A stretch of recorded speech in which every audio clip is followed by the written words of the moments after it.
Jadi yang perlu kita pahami adalah Pagar Nusa itu tidak serta-merta hanya silat, tapi Pagar Nusa itu merupakan badan otonom atau organisasi yang ada di bawah naungan Nahdlatul Ulama yang tugas fungsi pokoknya adalah menjadi pelestari budaya bangsa, yakni pencaksilat. Pencaksilatnya ulama yang menjadi warisan leluhur bangsa. Karena yang perlu kita sebarkan adalah bukannya kebencian, tapi kecintaan. Kan kita miris kalau melihat ada pertengkaran antar perguruan silat. Padahal pencaksilat itu bagi negara Indonesia yang sudah tertulis oleh di UNESCO itu tidak hanya budaya bangsa, tapi pencaksilat itu adalah way of life, jalan kehidupan. Jadi zahirnya itu mencari kawan, batinnya mencari Tuhan. Itu pencaksilat. Jadi itu yang bisa kami sampaikan tentang Pagar Nusa Banyuwangi. Kurang lebihnya mohon maaf karena saya sendiri bukan merupakan orang yang sempurna, jadi masih banyak kekurangan. Tanpa seluruh anggota Pagar Nusa Banyuwangi, pimpinan cabang Pagar Nusa Banyuwangi tidak akan ada artinya.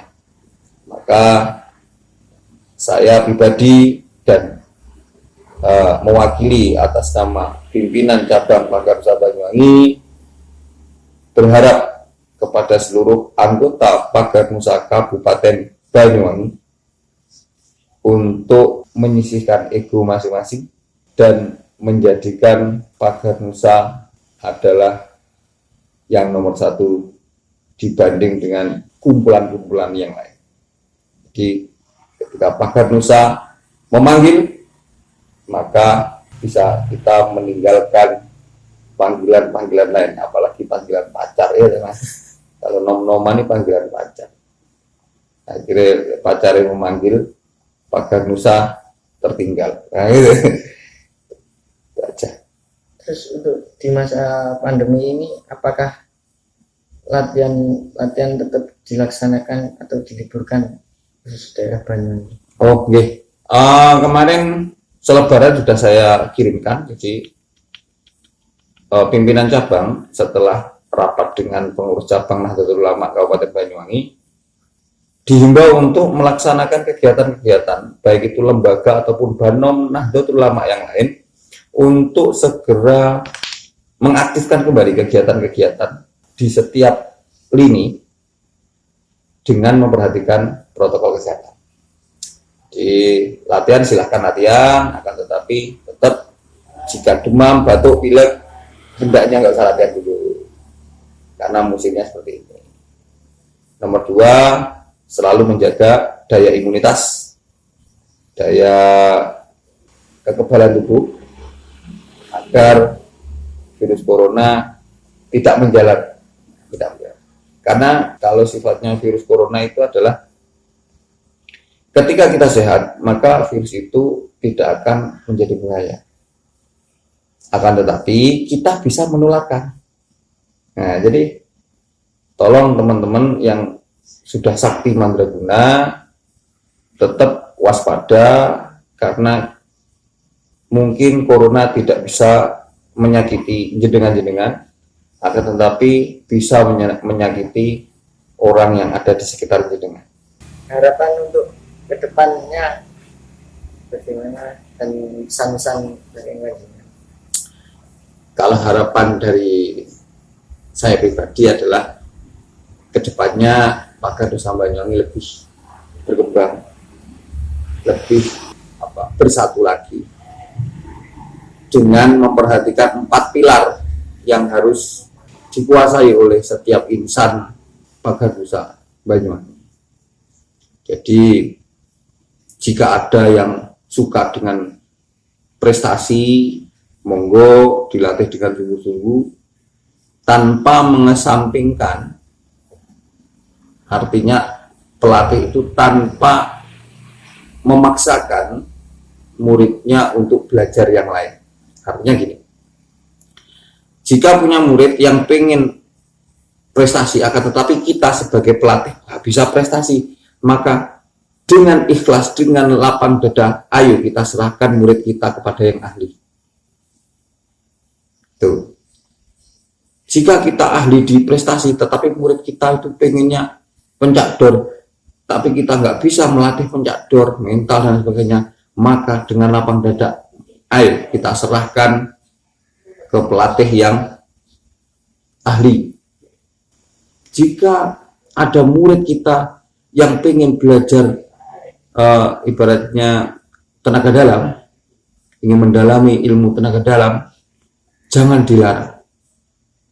Arahkan murid kita kepada guru-guru atau pelatih-pelatih Pagar Nusa Kabupaten Banyuwangi yang ahli di bidang itu.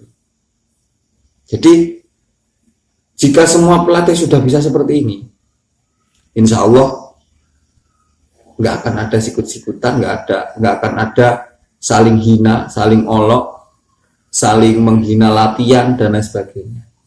Karena itu percikan-percikan api ini yang akan membuat perpecahan. Contohnya gini, ada satu pelatih mengatakan, oh jangan latihan di sana, jangan latihan di sana gini. Maka doktrinasi itu akan tertancap pada murid-muridnya. Akhirnya murid-muridnya ini tidak akan akur dengan murid-muridnya yang lain. Nah, inilah perpecahan, awal dari perpecahan ikatan ini.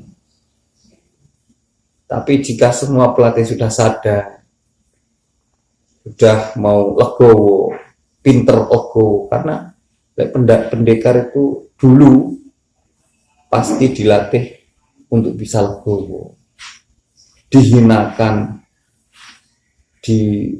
dicoba dan sebagainya, itu bisa legowo. Jadi jangan sampai ada pikiran, waduh muridku pindah rono, akhirnya dinesoni. Jangan sampai seperti itu. Kenapa? Selama dia masih tetap di jalur Pagar Nusa, berarti masih satu kesatuan. Itu harapannya itu. Jadi kalau bisa seperti itu, insya Allah Pagar Nusa Banyuwangi akan lebih besar lagi, akan lebih berjaya lagi. Sampai langkah-langkah yang sudah kita kerjakan ini di bidang keorganisasian itu hilang. Kalau hilang, berarti kita akan kembali ke masa lampau yang tidak paham tentang keorganisasian. Pahami kumek gelut, pahami kumek silat. Padahal keistimewaan Pagar Nusa itu ya selain perguruan silat juga organisasi di bawah naungan Nahdlatul Ulama. Harapannya seperti itu. Kalau pesan-pesan dari kami khususnya untuk penonton ya, siswa-siswa atau santri-santri Pagar Nusa, terus berjuang, karena kita yakin Pagar Nusa adalah salah satu badan otonom. Katanya Kiai Haji Ali Maki Zaini, Ketua PCNU Kabupaten Banyuwangi, Pagar Nusa adalah juz'un min ajza'i Nahdlatul Ulama. Jadi salah satu bagian dari beberapa bagiannya Nahdlatul Ulama. Jadi jika ada orang NU yang menafikan atau ingin meniadakan Pagar Nusa, maka dia bukan NU sejati. Dan sebaliknya, jika ada orang Pagar Nusa yang tidak mau mengikuti Nahdlatul Ulama, maka dia bukan Pagar Nusa sejati. Karena juz'un min ajza'i Nahdlatul Ulama, juz yang tidak bisa terpisahkan atau bagian yang tidak bisa terpisahkan. Nah, untuk santri-santri mohon dipahami itu. Jadi ketika ada orang di sekitar kita menyuruh kita untuk tidak manut pada Nahdlatul Ulama, manut kepada ulil amri kita, maka langsung siapapun itu di dalam hati kita pahamkan ini salah, jangan takut.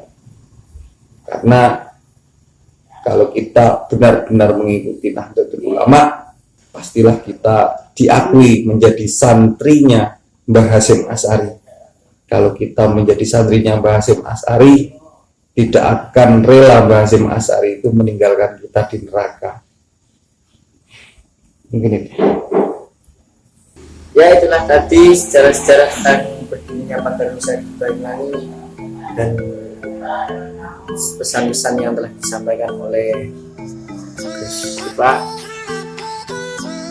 Agar tidak ketinggalan informasi-informasi dari kami, jangan lupa tekan tombol subscribe dan bunyikan tanda lonceng. Ya, Assalamualaikum warahmatullahi wabarakatuh.